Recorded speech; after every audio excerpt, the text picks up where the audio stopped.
Hello welcome to ज़रा हट के। मुबशर ज़ैदी, ज़रार खोड़ो और वसतुल्लाह ख़ान का सलाम कबूल कीजिए।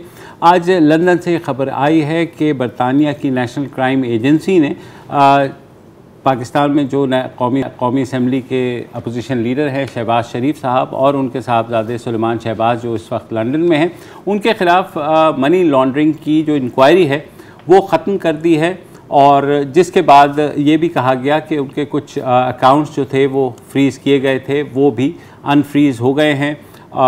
ये ख़बर जो है ज़ाहिर है उसका पाकिस्तान में जो असर ये लिया गया है और ख़ुद शहबाज शरीफ साहब ये कह रहे हैं कि ये जो फ़ैसला है यूके कोर्ट का, हालांकि खैर ये नेशनल क्राइम एजेंसी की इन्वेस्टिगेशंस हैं, कोर्ट तक अभी बात नहीं पहुंची और शायद पहुंचे भी ना, क्योंकि इंक्वायरी में कुछ नहीं निकला है। वो ये कह रहे हैं कि ये उनके और नवाज़ शरीफ के साथ साथ पाकिस्तान के मौक़िफ़ की भी जीत है और उन्होंने कहा है सच की ताकत तमाम तर जो झूठी ख़बरें और जो उनकी कैरेक्टर असैसिनेशन है उस पर भारी होती हैं।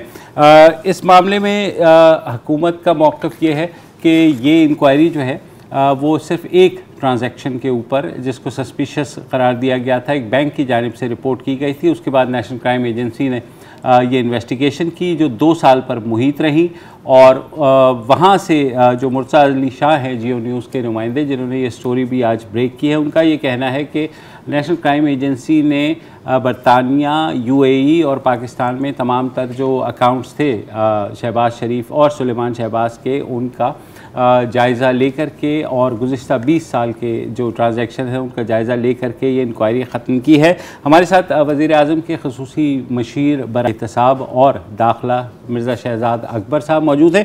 शहज़ाद, ज़ाहिर है पाकिस्तान में इसको जिस तरह लिया जा रहा है, जो मुस्लिम लीग नून है वो उसको अपनी जीत करार दे रही है, जबकि हुकूमत ये कह रही है कि ये जो फ़ैसला आया है या ये जो इंक्वायरी है बेसिकली जो ख़त्म की गई है उसका ताल्लुक़ सिर्फ़ और सिर्फ एक ट्रांजैक्शन के साथ था। तो थोड़ी सी आप पोजीशन क्लियर कर दें कि किस हद तक क्या ये धचका है हुकूमत के लिए, क्योंकि आप हमेशा ये कहते रहे हैं कि मनी लॉन्डर यहाँ से होकर के बरतानिया गई है और वहाँ से फिर वापस आई है। तो अगर बरतानिया की नेशनल क्राइम एजेंसी ने ये इंक्वायरी ख़त्म की है तो उसके बाद कुछ रह गया इस केस में? जी शुक्रिया मुबशर। देखिए, बात यह है कि इस पूरे मामले में नेशनल क्राइम एजेंसी ने, जिस तरह आपने अपने इंट्रो में भी बताया, कि एक सस्पिशियस ट्रांजैक्शन एक अकाउंट को लेके जो कि बरतानिया में है, वो पाकिस्तान से उसमें फ़ंड्स जाते हैं जो उनके बरतानिया के अकाउंट में बैंक रिपोर्ट करता है, नेशनल क्राइम एजेंसी उसको फ्रीज़ कर लेती है। उनके पास एक सिविल इख्तियार है एसेट फ्रीजिंग ऑर्डर का, जिसमें वो एसेट्स को फ्रीज़ करते हैं ऑन सस्पिशन। उसमें मनी लॉन्ड्रिंग भी हो सकती है, कोई और जुर्म भी हो सकता है। उस ट्रांजैक्शन को लेके उन्होंने अपनी इन्वेस्टिगेशन की और अब उस ट्रांजैक्शन को लेके या उस बैंक अकाउंट को लेके उन्होंने जो अपना फ्रीजिंग ऑर्डर जो पिछले 20 माह से शायद था वो लिफ्ट कर लिया, विड्रॉ कर लिया। चूँकि फ्रीजिंग कोर्ट के हुक्म से होती है, आपको अदालत जाना पड़ता है, तो उसकी लिफ्टिंग भी कोर्ट से हुई। जब ये लिफ्टिंग होती है तो उसका एक बेसिक कॉन्सेप्ट भी ये है कि लेट्स सपोज अगर ये बरतानिया की हुकूमत ये पैसे लिफ्ट ना करती तो फिर क्या होता? अगर लिफ्ट ना करती तो फिर ये एसेट फ्रीजिंग जो उसका कानून है उसके तहत ये बरतानिया के बहक़ सरकार पैसे जब्त हो जाते। लेकिन इस कानून के तहत उस शख्स के खिलाफ कार्रवाई नहीं होती, ये बात सिर्फ एसेट्स तक रहती है। तो पहली तो चीज़ ये है कि ये सिर्फ और सिर्फ एक इंक्वायरी थी उनके उस एसेट को लेके जो बरतानिया ट्रांसफ़र हुआ था। अब जो जिस किस्म का नैरेटिव बनाया जा रहा है कि शायद इसको लेके जीत हो गई है और पाकिस्तान के मुकदमे ख़त्म हो गए हैं, मनी लॉन्ड्रिंग में शहबाज शरीफ और उनके साहबजादे, स्पेशली सुलेमान शहबाज और हमजा शहबाज, वो पाकिस्तान में 7 अरब रुपए की मनी लॉन्ड्रिंग, जिसको टीटी केस भी कहा जाता है, उसमें चार्ज है। इस वक्त 13-14 गवाह गुजर चुके हैं। लाहौर के अकाउंटेबिलिटी कोर्ट में वो मामला चल रहा है और सुलेमान शहबाज उसमें मफरूर हैं अदालत से। ये है फैक्ट ऑफ द मैटर। बाकी उसके अलावा ये कहना कि जी अच्छा, दूसरी एक जो मिस रिपोर्टिंग हुई जिससे मुझे काफ़ी भी पहुंचा, ताकि मुर्तज़ा शाह मेरा अच्छा दोस्त ये है कि मैंने उनसे कहा कि आप मुझसे फ़ोन करके पूछ ही लेते कि ये पाकिस्तान के कहने के ऊपर इन्वेस्टिगेशन का आगाज़ हुआ, जो कि सरासर गलत बात है। पाकिस्तान के कहने के ऊपर हरगिज़ इसका आगाज़ नहीं हुआ। ये एक बैंकिंग ट्रांजैक्शंस के ऊपर एक सिस्टम मौजूद है, जो फाइनेंशियल मॉनिटरिंग यूनिट्स हैं, स्टेट बैंक का जो ये मैं बरतानिया की बात कर रहा हूँ। ओके, हाँ हाँ। अगर हमारे यहाँ होगा तो हमारा जो फाइनेंशियल मॉनिटरिंग यूनिट है वो रिपोर्ट करता है, बरतानिया में सस्पिशियस ट्रांजैक्शन वहाँ का वो यूनिट रिपोर्ट करता है। जिस तरह यहाँ की भी जो सस्पिशियस ट्रांजैक्शन है, अब पाकिस्तान का अगर आप इनको मुकदमा देख लीजिए तो पाकिस्तान में भी ये शुरू इसका आगाज सस्पिशियस ट्रांजैक्शन से हुआ था, जो यहाँ के अकाउंट्स की ट्रांजैक्शन थी। वो हमारे स्टेट बैंक ने रिपोर्ट किया और फिर वो नैब ने मुकदमा किया और अब एक मुकदमा FIA में चल रहा है। लेकिन शहबाज भाई, शहजाद साहब, मैं भी उसमें आने वाला था कि उन्होंने पाकिस्तान यानी आप लोगों से भी राब्ता ज़रूर किया कि आप बताइए इस ट्रांजैक्शन के बारे में, तो आप लोगों ने जो मुकदमात की तफसील उन्हें भी दी, तो उसके बावजूद उन्होंने इस ट्रांजैक्शन को, अगर आपके मुताबिक ये सिंगल ट्रांजैक्शन है, इसको ये नहीं समझा कि ये मनी लॉन्डर होके आई है, और बाकी भी जो पीछे उनकी ट्रांजैक्शन थी उनको भी देखा बकौल मुर्तज़ा अली शाह के। तो ये धचका नहीं है कि वो लेके जाएंगे यहाँ अदालत में और कहेंगे कि जनाब ये देखिए बरतानिया की नेशनल क्राइम एजेंसी को कुछ नहीं मिला, तो आप यहाँ जो कर रहे हैं, जो उनका नैरेटिव है कि ये बेसिकली एक पॉलिटिकल विक्टिमाइजेशन है। वो जो ये बड़ा अहम सवाल है और मैं चाहूँगा इसकी वजाहत करूँ। देखिए, दो चीज़ें हैं। पहली चीज़ ये है कि इस स्पेसिफिक अकाउंट और ट्रांजैक्शन को लेके पाकिस्तान में इनके मुकदमे के ऊपर कोई एलिगेशन नहीं है। इस स्पेसिफिक जो ये पैसे फ्रीज हुए थे, इनके ऊपर जो पाकिस्तान में मुकदमा है उसकी ट्रांजैक्शंस अलग हैं, वो अकाउंट्स अलग हैं, वो सारी चीज़ें अलग हैं। जब बरतानिया ने ये उनका पैसा फ्रीज किया तो बरतानिया ने पाकिस्तान से एक सवाल किया कि हमें सस्पिशियस ट्रांजैक्शन में हमने ये इनके अकाउंट्स वगैरह फ्रीज किए हैं, आप हमसे शेयर करें मालूमात कि पाकिस्तान में इनके ऊपर क्या मुकदमात हैं या कोई और मामला है पाकिस्तान में। तो वो जो हमारा एक स्टैंडर्ड प्रोसीजर होता है कि जिसमें हमने उनके साथ पाकिस्तान में इनके ऊपर जितने मुकदमात अदालतों में मौजूद थे उनकी इंफॉर्मेशन शेयर की, जो इन्वेस्टिगेशन अंडर प्रोसेस थी वो इंफॉर्मेशन शेयर की, और कहा जी कि अगर इस तमाम मामले में कोई ताल्लुक आपको नज़र आता है इस स्पेसिफिक ट्रांजैक्शन का जो आप इन्वेस्टिगेट कर रहे हैं, तो फिर आप हमसे फर्दर सवाल कर सकते हैं। वो ट्रांजैक्शन चूँकि छोटी अमाउंट की थी और एक स्पेसिफिक ट्रांजैक्शन थी, उसका इनसे कोई ताल्लुक नहीं था। अब अगर पाकिस्तान का उसके अंदर क्लेम होता तो पाकिस्तान ज़रूर जाके उस मुकदमे में पार्टी बनता, हम कोई अपना वकील वहाँ पे करते, हम भी जाके परसू करते कि नहीं ये तो इस तरह से है, हमारा इसमें ये क्लेम है। वो तो कोई ऐसा मामला ही नहीं था। और दूसरी चीज़ ये है मुबशर, जो सबसे इम्पॉर्टेंट है कि अगर कोई पॉलिटिकल परसिक्यूशन हमारे यहाँ मकफूज होता या हमारा मकसद होता तो ये तकरीबन 2 साल के लगभग ये मामला चलता रहा। पूरे 2 साल में कभी मैंने अपनी किसी प्रेस कॉन्फ्रेंस के अंदर या किसी बात के अंदर या हुकूमत की तरफ से कभी ये जिक्र भी नहीं हुआ कि इनके एसेट्स मनी लॉन्ड्रिंग के शुबे में बरतानिया में फ्रीज हैं। अब अगर इसको पॉलिटिकली पॉइंट स्कोरिंग के लिए इस्तेमाल करते तो पिछले 1.5 साल में बड़ा ज़बरदस्त ये हो जाता, हम खुद ना करते किसी से लीक कर देते।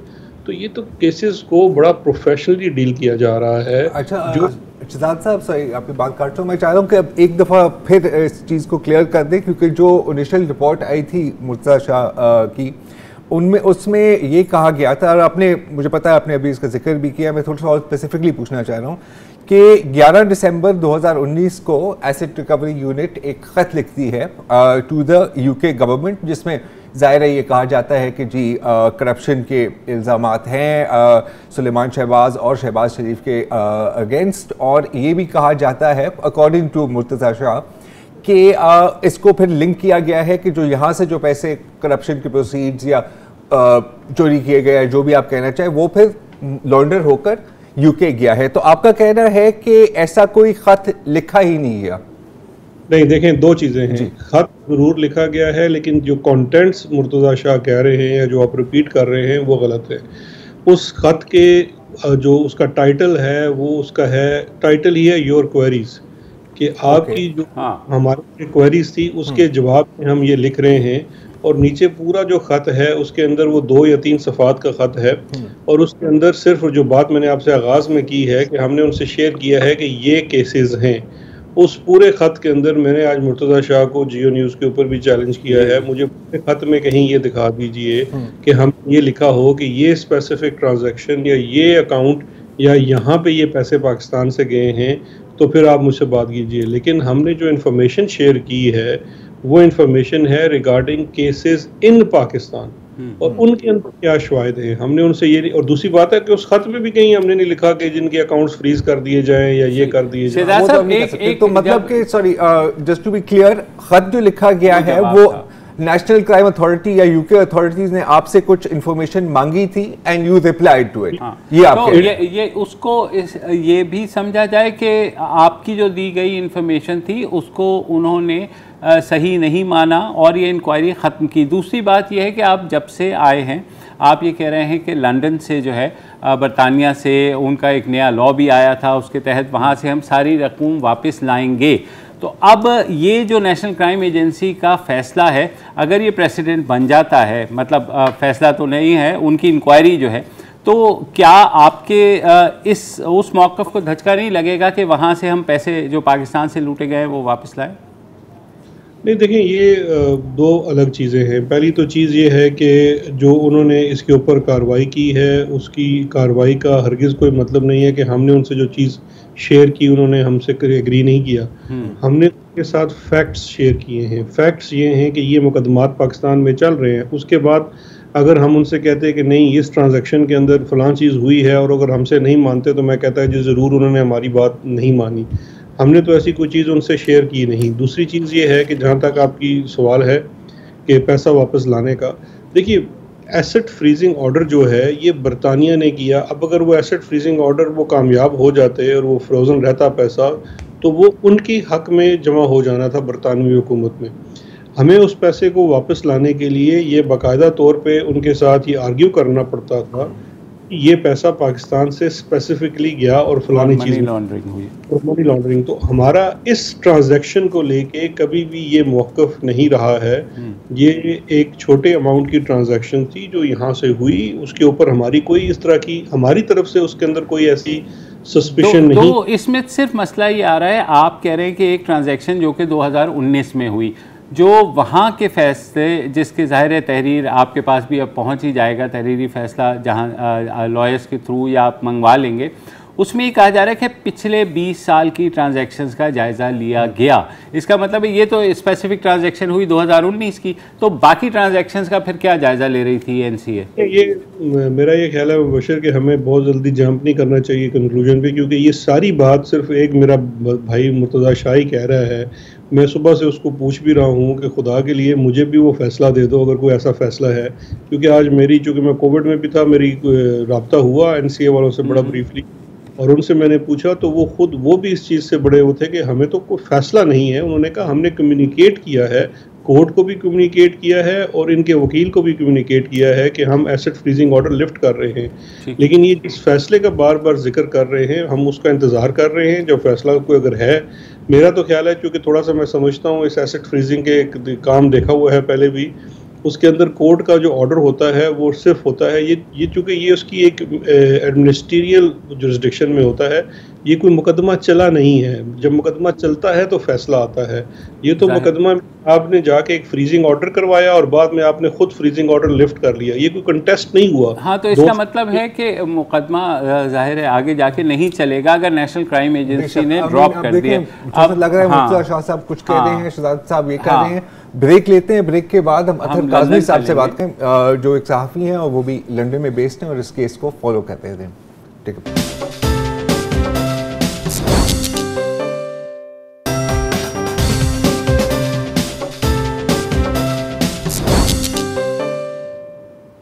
Welcome back. वक्फे से पहले आपने वज़ीर आज़म के मुशीर बराए एहतसाब और दाखिला बैरिस्टर शहजाद अकबर को सुना। हमारे साथ लंदन से ज्वाइन किया है सहाफ़ी अतर काज़मी ने। अतर, आपने भी सुना बैरिस्टर साहब को, यहाँ दो राय हैं। नून लीग वाले शादियाने बजा रहे हैं और हुकूमत कह रही है नहीं ये एक ट्रांजैक्शन का ही मामला है। आप क्योंकि वहाँ हैं, नेशनल क्राइम एजेंसी की जो फंक्शनिंग है उस पर भी नज़र रखते हैं, आपके ख्याल में ये क्या है? देखिए, सच समवेयर इन बिटवीन है, मिडल में है, इसलिए कि हर कोई इसको अपने अपने एडवांटेज के लिए यूज करेगा। जहां तक ये ताल्लुक है कि एनसीए ने सिर्फ पाकिस्तान के कहने के ऊपर कोई कार्रवाई की, बरतानिया में मेरा नहीं ख्याल कि कोई भी ऐसा इदारा है जो सिर्फ पाकिस्तान के कहने के ऊपर कार्रवाई करेगा। शहजाद अकबर साहब FIA के जरिए पाकिस्तान में तो करवा सकते हैं, लेकिन यहाँ पे उनके लिए थोड़ा सा मुश्किल होगा। यहाँ पे जी आप कुछ कह रहे थे? नहीं, वो है जी जी। तो अब दूसरी बात ये है कि जिस तरह शहजाद अकबर साहब ने भी उसको थोड़ा सा जिक्र किया कि अब ये जो केस है कि 2 साल तक मियां साहब का यहाँ पे अकाउंट फ्रीज रहा, ये एक बड़ी सिग्निफिकेंट चीज है, इसलिए कि बरतानिया में जो फाइनेंशियल इंडिपेंडेंस है और जो राइट्स हैं वो बड़े यहाँ पे मुकद्दम समझे जाते हैं। किसी का अकाउंट आप ऐसे फ्रीज नहीं कर सकते। नेशनल जो आपकी क्राइम एजेंसी है उसको भी अदालत में जाना पड़ता है और अदालत में उसको कुछ ना कुछ दिखाना पड़ता है कि ये सबूत है, इसके तहत आप इसको फ्रीज कर दें। अब 2 साल एक अकाउंट को फ्रीज रखा गया, वो क्यों रखा गया, उस अकाउंट में कितने पैसे आए, कहां से पैसे आए, अब वो भी ऐसी चीजें हैं कि उसके ऊपर भी सवालात उठेंगे और उस हवाले से अभी तक कोई भी तफसीलात सामने नहीं आई। तो यहाँ पे हमें आंसर्स मिले हैं, उसके साथ साथ बहुत सारे क्वेश्चन भी यहाँ पे इस केस के हवाले से सामने आ गए। तो जो अब जैसे कि दावा किया जा रहा है कि नेशनल क्राइम एजेंसी ने ये इंक्वायरी ड्रॉप कर दी है और साथ ही ये भी रहा है कि उन्होंने पिछले 20 साल के अकाउंट्स जो हैं, अकाउंट में जो ट्रांजैक्शंस हुई हैं उनको देखा गया है। अगर ये बात दुरुस्त है तो फिर तो इसका मतलब है कि जो उम्मीद कर रहे थे पाकिस्तानी हुकाम के वहाँ से जो लूटी हुई दौलत बकौल उनके वो वापस लेकर के आएंगे, उसको धचका लगेगा। जी देखिए, जहां तक पाकिस्तानी हुकाम का ताल्लुक है, उन्होंने तो अभी तक पाकिस्तान से कोई दौलत नहीं वापस ली, तो यहाँ से किस तरह लेके आएंगे।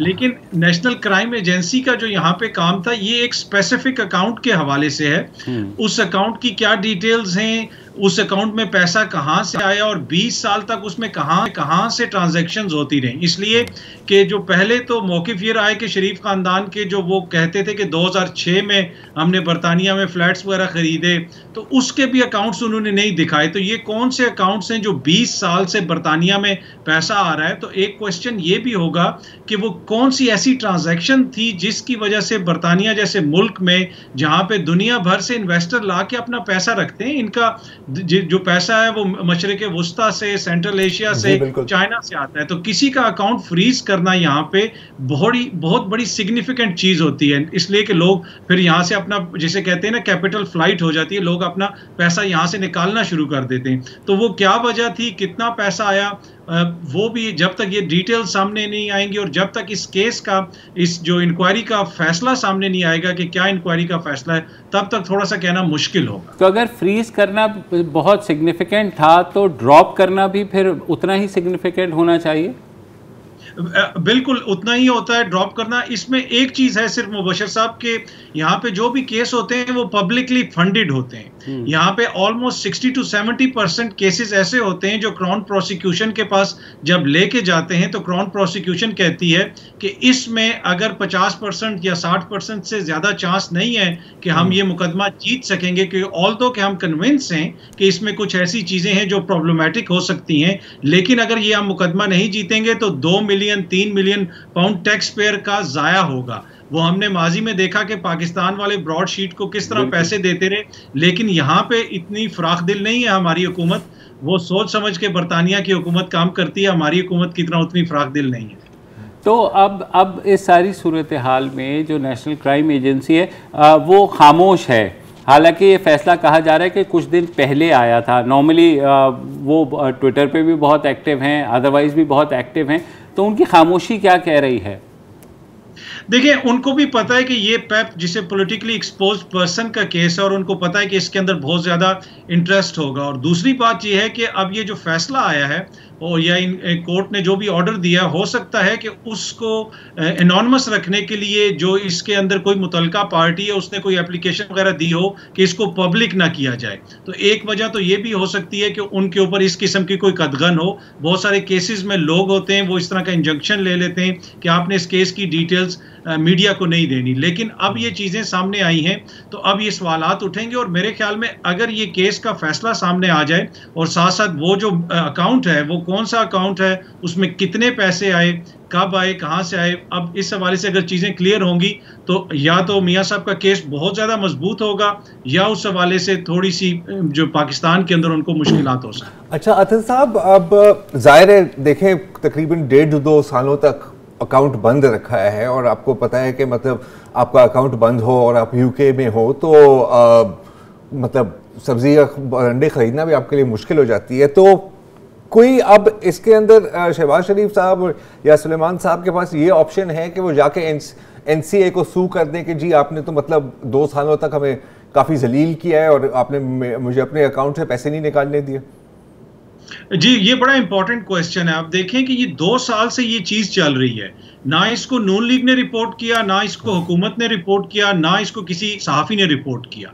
अगर ये चीज इतनी थी तो इस हवाले से पहले भी आवाजें उठनी चाहिए थी, पहले भी पता होना चाहिए था कि कब ये केस चला, कब ये उनके अकाउंट फ्रीज हुए, किस किस्म की ज्यादती हुई। लेकिन अगर वो ये समझें कि हमारे साथ किसी किस्म की ज्यादती हुई है तो बिल्कुल वो यहाँ पे अदालतों का रुख कर सकते हैं, इसलिए कि किसी के अकाउंट को, जिस तरह आपने जिक्र किया कि 2 साल तक मुंजमद रखना बरतानिया जैसे मुल्क में, और ये यकीनन कोई मेरे जैसे आम बंदे का सहाफ़ी का अकाउंट तो है नहीं है जिसमें 5-10 हज़ार रुपया पड़ा होगा। इसमें कोई बड़ी ट्रांजैक्शन हुई होगी, बड़े पैसे होंगे। उतने बड़े पैसे को 2 साल उसके मालिक से दूर रखना, ये एक बहुत बड़ा इन्फ्रिंजमेंट है आपके राइट्स की। तो इसी वजह से मैं ये कह रहा हूँ कि यकीनन कोई ना कोई ऐसी चीज़ होगी जो अदालत ने देखी होगी। अगर ऐसी चीज़ नहीं थी तो अब इनका ये कानूनी हक है कि वो इस हवाले से क्वेश्चन कर सकते हैं उस इदारे से कि क्यों आपने हमारे साथ ऐसा किया। अच्छा, जहाँ तक बरतानवी अदालत का सवाल है, वहाँ सिलसिला मुख्तलिफ होता है कि कोई भी एजेंसी अगर इस नतीजे पर पहुँच जाती है कि केस नहीं बनता तो अदालत उस केस का ट्रायल शुरू ही नहीं करती। तो क्या इस केस में भी यही होगा? जी बिल्कुल, इसी तरह होता है जिस तरह मैंने पहले कहा कि क्राउन प्रोसिक्यूशन सर्विस को एविडेंस दिखाया जाता है। अगर एविडेंस इस काबिल ना हो, इसलिए कि जो क्रिमिनल केसेस हैं उन केसेस के अंदर बिल्कुल बियॉन्ड एनी रीजनेबल डाउट आपने प्रूव करना है कि यहाँ पे ये बात हुई है। सिविल केसेस में थोड़ा सा कम उसका थ्रेशोल्ड होता है, तो इसी वजह से फिर वो केस को आगे नहीं चलाते। बहुत सारे केसेस ऐसे भी यहाँ पे माजी में गुजरे हैं जिसके हवाले से हुकूमत का भी ये मौकिफ रहा है, क्राउन प्रोसिक्यूशन का भी ये मौकिफ रहा है कि जी हम ये समझते हैं कि ये इसमें थोड़ी सी गड़बड़ है, लेकिन हम अदालत के अंदर ये साबित नहीं कर सकेंगे कि ये मुकदमा जो है बगैर किसी मतलब के बियॉन्ड एनी रीजन के रीजनेबल डाउट के हम साबित नहीं कर सकेंगे। इस वजह से ये हम अदालत में नहीं लेके जा रहे। तो ये भी एक वजह हो सकती है कि वो इस वजह से शायद ना लेके हों, लेकिन इसके साथ साथ ये भी वजह हो सकती है कि वो बिल्कुल क्लियर हो और उनका किसी किस्म का कोई कसूर ना हो और उनको इसी वजह से ये इंक्वायरी बंद की गई। बहुत बहुत शुक्रिया अतर काज़मी, खासी से बताया। इन अ नटशेल ये हर एक के लिए विन विन सिचुएशन, सबके लिए विन विन सिचुएशन। और मैं तो इस चीज़ का शुक्र कर रहा हूँ कि जब मैंने पहले खबर पढ़ी कि जी हमने ख़त लिखा और उसकी वजह से, और मैं थोड़ा सा बाय कर रहा हूँ जो एक्सप्लेनेशन है, क्योंकि सिर्फ हमारे कहने पर तो नहीं करेंगे ना यार। मैं तो सोच रहा था कि यार अब गवर्नमेंट ऑफ पाकिस्तान को ये सू करने वाले हैं और हमें कोई मिलियन पाउंड्स डैमेजेस में देने पड़ेंगे, और आपको पता है आजकल पाउंड की रेट कहाँ पहुंची हुई है। तो और नून लीग का फैसलों पे मिठाई खाने का जो है ना, एक पूरा डैम फंड वहीं चले जाता है। बस बिल्कुल सही बात। एक दफा ये किसी गलत फैसले में मिठाई बांट चुके हैं। हाँ काफी दफा हुआ। चलिए जनाब, एक वक्फा लेते हैं, वक्फे के बाद वापस आते हैं।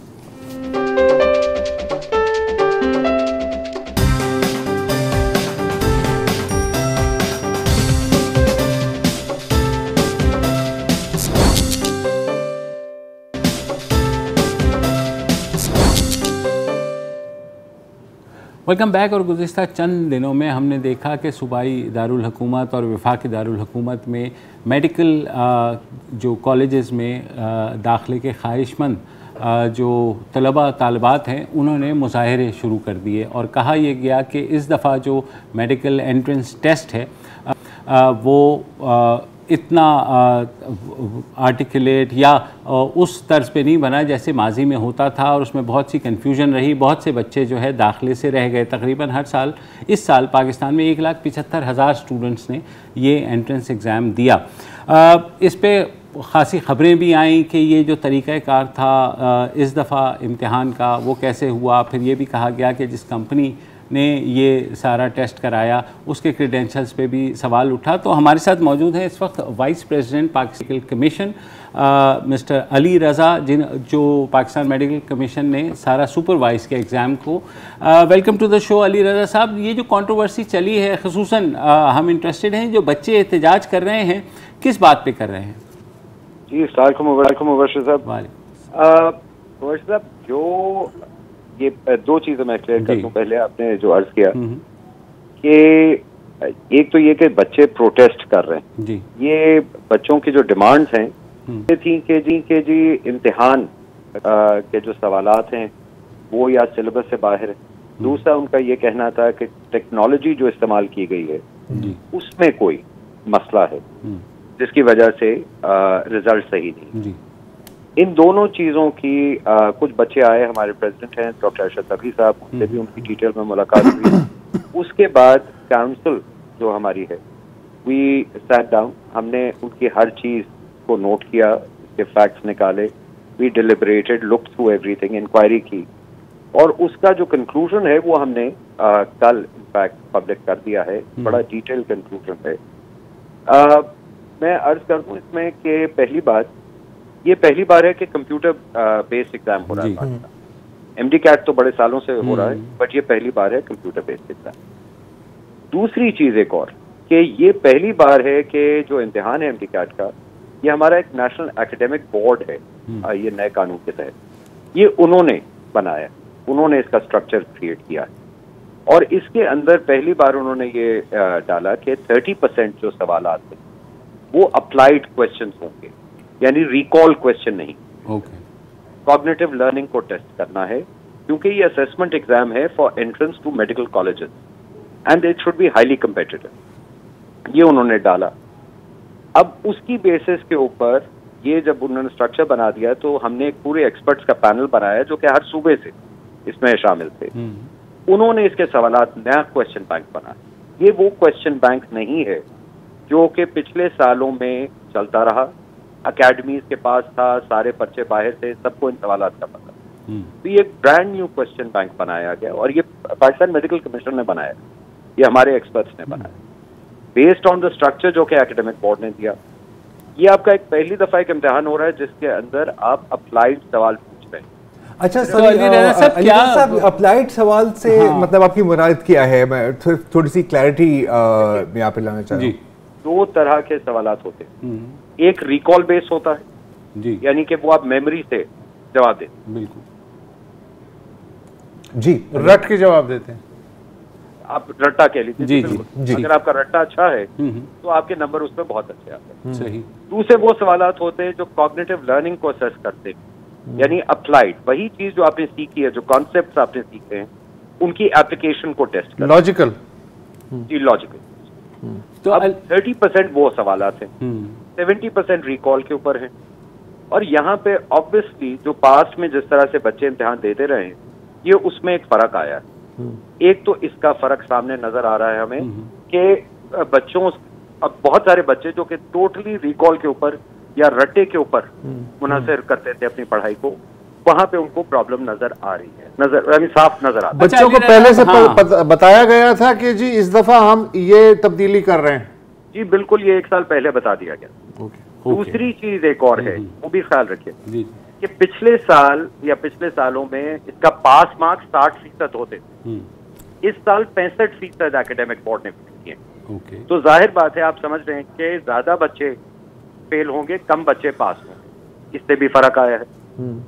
मगर हमने दोनों सिस्टम्स को चेक कर लिया। और तीसरी चीज मैं आपको एक और क्लियर करता जाऊँ, देखिए एक इंटरनेशनल स्टैंडर्ड है, कोई भी आप इम्तिहान कराते हैं इस लेवल का, उसके बाद एक पोस्ट एग्जाम एनालिसिस होता है। 1 अक्टूबर को इंशाल्लाह जब ये इम्तिहान खत्म हो जाएगा, उसके बाद we have another expert committee जो कि इसका पूरा पोस्ट एग्जाम एनालिसिस करेगी।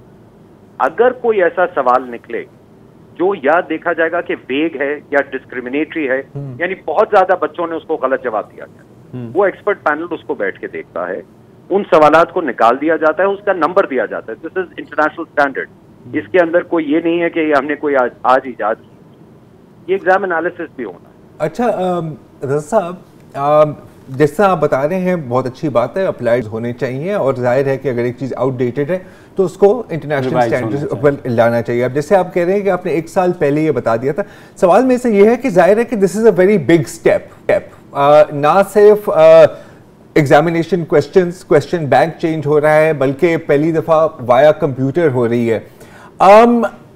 क्या ये एडवाइजेबल था कि क्योंकि पहले से ही कोरोना वायरस एंड लॉकडाउन्स और ऑनलाइन लर्निंग की वजह से, मतलब सिर्फ मेडिकल स्टूडेंट्स नहीं बल्कि the entire system of education Pakistan में क्या पूरी दुनिया में तकरीबन मुतासिर हुआ है, तो ये बेहतर ना होता कि पैंडेमिक के दौरान इस तरह के एक्सपेरिमेंट ना की जाए?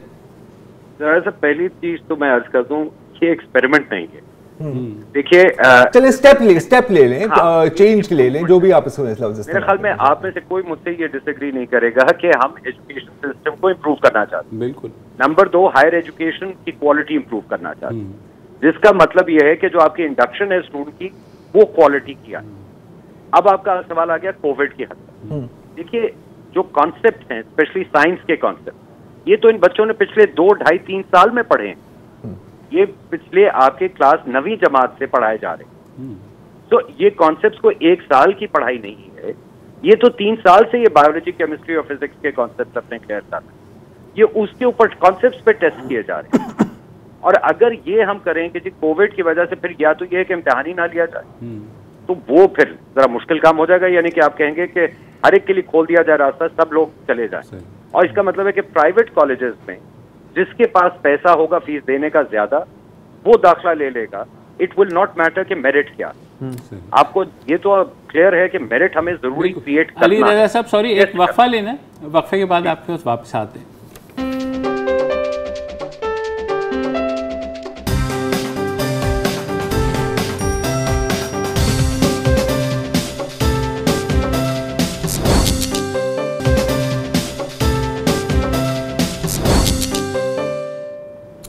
वेलकम बैक जी। बात हो रही है एमडी कैट एग्जाम्स के बारे में और हमारे साथ हैं अली रजा साहब, vice president Pakistan medical commission. Raza साहब, एक और जो सवाल उठाया जा रहा है वो उस कंपनी के बारे में है जिसको ये ठेका अवार्ड किया गया है, क्योंकि जाहिर है कि कंप्यूटराइज एग्जाम्स होंगे, बहुत डिफरेंट किस्म की रिक्वायरमेंट्स हैं, तो ये आउटसोर्स जी बहुत बड़ी एक्सरसाइज है, तो ऑब्वियसली इसको आउटसोर्स करना पड़ता है। अच्छा, अब जहाँ तक हमें पता है तो 4 मई 2021 को इसका as per routine, as per SOPs एक एडवर्टाइजमेंट दी जाती है कि जी हम ये काम कर रहे हैं और ये रिक्वायरमेंट्स हैं सर्विस प्रोवाइडर की, और 1 हफ्ते का टाइम दिया जाता है for interested parties to reply. लेकिन फिर जुलाई में ट्रांसपेरेंसी इंटरनेशनल पाकिस्तान एक ख़त लिखती है आपके PMC के सदर को, डॉक्टर तकी साहब को, जिसमें वो ये इल्ज़ाम लगाती हैं कि जिस कंपनी को ये कॉन्ट्रैक्ट अवार्ड किया गया है MS SOAR testing and evaluation platform, वो तो सिक्योरिटी एंड एक्सचेंज कमीशन के साथ रजिस्टर्ड हुई है इश्तिहार के एक्सपायर होने के बाद। क्या ये सच है? जरा सा पहले मैं एक चीज क्लियर कर दूंगा जी कि हमने किसी कंपनी को आउटसोर्स नहीं किया और ठेका नहीं दिया। अच्छा, कॉन्ट्रैक्ट मतलब जो भी है। इम्तिहान मैं अर्ज कर जी, इम्तिहान PMC करा रहा है, कंडक्ट PMC करा रहा है, क्वेश्चन बैंक हमारा बनाया हुआ है। इम्तिहान किस तरह से होगा, उसके असूल क्या हैं, वो सब PMC के। स्टेप्स जिसका आप जिक्र कर रहे हैं वो हमारा जॉइंट वेंचर टेक्नोलॉजी पार्टनर, ठीक, वो टेक्नोलॉजी को बैक एंड से हमें प्रोवाइड कर रहा है। जी बिल्कुल। तो पहली तो ये बात क्लियर हो जाए, ये हर जगह मैं सुन रहा हूँ कि ये आउटसोर्स कर दिया। नहीं, आउटसोर्स के लफ्ज को आप छोड़ दें। बेसिकली ये तो क्लियर है कि वो जो टेक्निकल एस्पेक्ट्स है वो हैंडल कर रहे हैं, एग्जामिनेशन तो जाहिर है वो तो ही बनाएंगे जी। अच्छा, और उस टेक्निकल एस्पेक्ट पे ये भी मैं आपको क्लियर कर दूं कि we have done a technical audit before, और उसके अलावा ये टेक्निकल ऑडिट रोजाना चल रहा है, वो भी हम पब्लिक कर देंगे। जहां तक सवाल ये ट्रांसपेरेंसी इंटरनेशनल के खत का है जी, उसका हमने बहुत डिटेल में जवाब दिया, जो पब्लिकली मौजूद है हमारी वेबसाइट, बहुत डिटेल जवाब।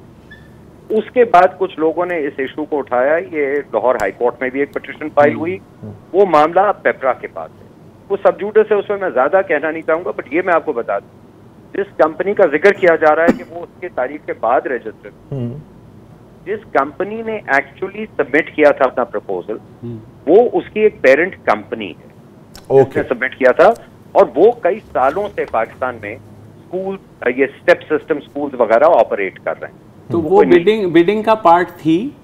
जी बिल्कुल थी, और मैं ये भी अर्ज कर दूं कि वो दिस कंपनी, इनके पास जो एक्सपीरियंस है, ये अमेरिका में एजुकेशनल सिस्टम्स बना चुके हैं टेक्नोलॉजी पे, ठीक है जी। ये जो कंपनी जो बार बार कहा जा रहा है कि जी ये SECP में रजिस्टर एक दिन इसके बाद हुई है, ये वो स्पेशल व्हीकल है। एक हमारी इंसिस्टेंस थी कि जब हम किसी के साथ जॉइंट वेंचर करेंगे वी वांट अ कंपनी जिसके अंदर कोई और लायबिलिटीज या कोई एसेट्स ना हो, बिल्कुल क्लीन होनी चाहिए, क्योंकि वो हमारे साथ जॉइंट वेंचर कर रहे हैं, ये उस मकसद के लिए। तो बेसिकली सॉरी, मैं अगर एक दफा मैं क्लियर करना चाहूं, आपका जो कॉन्ट्रैक्ट हुआ है वो सौर की पेरेंट कंपनी के साथ हुई है, और सौर जो है वो एक स्पेसिफिक पर्पस बिल्ट कंपनी है इस काम के लिए, आप ये कह रहे हैं? सौर इज द कंपनी जिसने प्रपोजल दिया और ये स्पेशल पर्पस बिल्ट कंपनी। ठीक है, बहुत शुक्रिया जी हमसे बात करने का। नाज़रीन, आपने सुना जो एमडी के पर पिछले कई दिनों से चल रहा था, वो इशू रिजॉल्व होने की कोशिश हो रही है और होपफुली हो जाएगा, क्योंकि जो स्टूडेंट्स हैं उन्होंने अपने एहतजाज जो है फ़िल वक्त तो ख़त्म कर दिए हैं, मगर साथ ही ऐलान किया है कि वो दोबारा से एहतजाज करेंगे। आई होप कि पीएमसी इस मसले को देखेगी और जो भी बच्चों की रिजर्वेशंस है उन पर तवज्जो देगी, और अली रज़ा साहब ने हमें इंश्योर भी किया है कि ऐसा ही होगा। आज के लिए इतना ही जी, कल दोबारा हाजिर होंगे। खुदा हाफ़िज़।